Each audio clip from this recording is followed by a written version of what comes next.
Hi everyone, in this tutorial we are going to see responsive in HTML5. Let's watch this amazing video.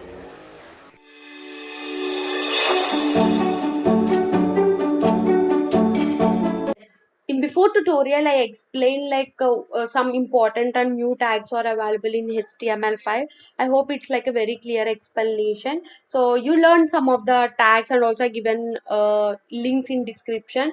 I hope you learned that many tags which was I not explained in tutorial. And now in this tutorial I'm going to explain responsive web design in HTML5. How can we make responsive websites in HTML5? So is it possible to make responsive or anything? So we'll discuss in this tutorial. So I already said what is responsive and what is adaptive in tutorial number 4. So if you missed that, just watch. The link was available in description. Just learn, then you can easily understand about this what I'm going to explain. Anyway, now just I'll close these all things. So first of all I want to show what is responsive. It's my duty. So again I'm opening my website, because you can see if I open my website, just you can see that if I make this one reload, automatically it's shrinking and it's increasing the size, and the mobile view and the desktop view, it's total different because it's total responsive website. So how it will be possible? Can we make that which is in responsive and adaptive? So you can see that just shrinking and it's totally changing the view. So and the gallery was also changing and the contact form also changing, everything was changed. So because it's total responsive, what I have done, so there is a link, because I used some meta tags to be responsive, that is this meta tags. So if we use meta tags in your code, so automatically the site what you are using, it automatically it's like a responsive website. So we'll work how it will be responsive. I'll show it's like I want to be in practical. So that's why I'm creating new file which is like I'll save like responsive.html.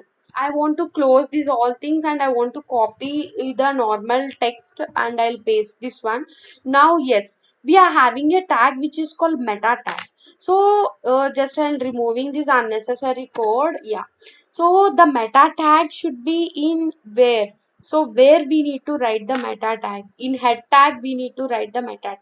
So generally the meta tag is used to like viewport your page. That means suppose you are opening your website in tablet, so the screen size was totally different. So if you are opening the website in desktop, the screen size was different. If you are opening the website in mobile, the screen size was different. But in everywhere you are opening, the website should be cleared and clarity to user, to customer. So it's our the developer responsibility to do that.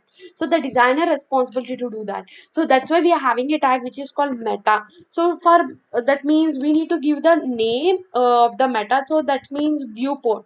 So where we are viewing, so if you are viewing in a tablet or we are viewing in cell phone or mobile, so everything it should be in same. And the content, so the content means with device size. So automatically it will shrink of the width of the device. That means if you use tablet, automatically it shrinks. So that's why I'm giving the device is it of width. So which width? So if you are using the website in desktop, the best example is my website. So I'm using the desktop, so that's why it's like a shrinking. If I use like, you can see that mobile view, it was total different view. So because I use the meta tag, that's why it's like shrinking. And initial scale also we need to give, like the initial scale you can give like 1.0 or something. So I'm giving like initial scale, yeah, just give initial scale,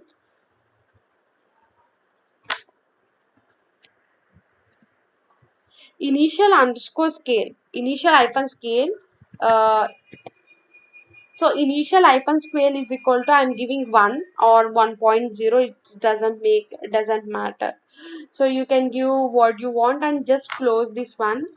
You need to close total. So total thing you need to close, and I think it's like a very clear. So just otherwise, you can just copy this one and you can paste if you want.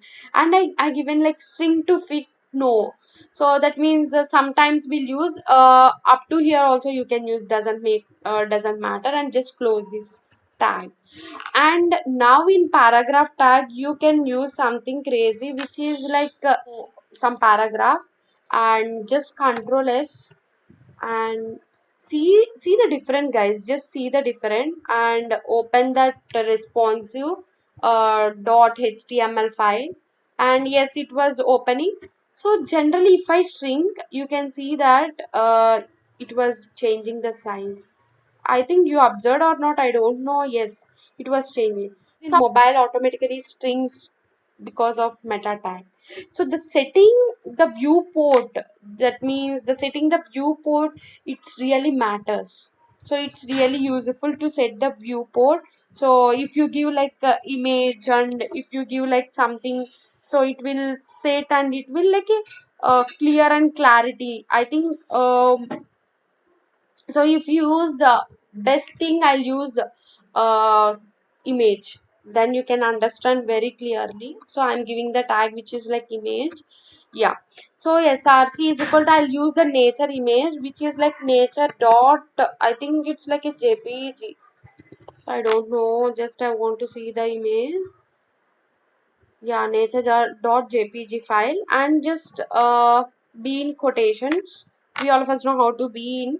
And I'm giving the style of this, I'm giving the style, and I'm giving the width generally like 100. I'm giving 100%, and just control s, and just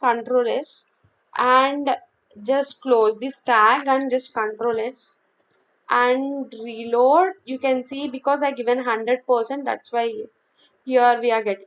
So just if I string this one, just observe, guys, it was decreasing the size. Do you observe that if I increase, automatically it was increasing the size. It was shrinking according to the screen. That is called responsive because we used meta tag. So that's why. I hope it's like a very clear explanation. So I think you understand how the web pages is responsive. So don't forget, if you are really designing your website, it should be responsive. So use this meta tag, it was enough to use. And in my website also, of course, I use meta tag to be responsive and to do that. I hope it's like a very clear explanation about responsive. And now I hope, I think I completed almost like 20 7, I think this is the 26th tutorial. So I hope it's like, of course, we completed almost 26 tutorials. It's not an easy thing to me, and it's not an easy thing to you to listen these all 26 tutorials. And thanks for support, for coming, like for cooperating me, and uh, giving boost up to me, like commenting and just giving likes to my YouTube channel, and my subscribers also increasing. And thanks for that. And one more thing I want to say, that in these like learning, the seeing tutorials is not at all enough. You need to open, you need to practice, and you need to start working to create your own portfolio. So just be creative and just do something. So, and this is all about like HTML. Up to now I completed clearly about HTML tutorials. Now I want to start another phase, like 27th tutorial onwards I'm starting CSS, like styling. Like I want to be like my websites wants to be like styles, more styles and more creative, like colors of these, like I want to do that by using CSS. Like upcoming tutorials should be in like CSS, almost like 20 tutorials, maybe CSS tutorials related to.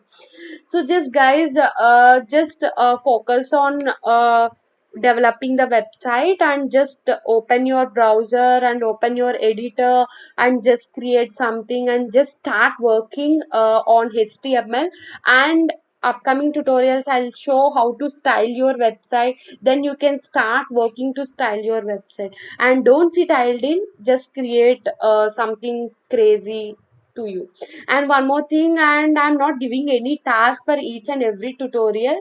And guys, what I'm explaining, just practice it. That is the task. I can say that.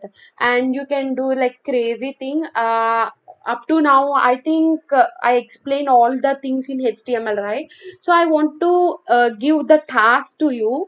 That is, so just create an website which is like only using HTML. So your portfolio, just create, no need to give any styles or anything. So just be on like just create a table, just create a list, just create a footer and header by using, I already explained in before. So just do that. And if you post in comment sessions that I created this, that, so that means if you can share the drive link, you can share in GitHub link or whatever it may be, you can share. Definitely I'll feel very happy that you are following my tutorials and you learn something crazy. That's all about this, and I'll come with another tutorial which is like all about CSS. So in like 27th tutorial I want to discuss about introduction to CSS. Until then, wait for next tutorial and don't forget to practice. I hope you enjoyed this video. I'll come with the new videos and new tutorials for you. And if you're not subscribed to my channel, just hit that subscribe button and give a like and share and also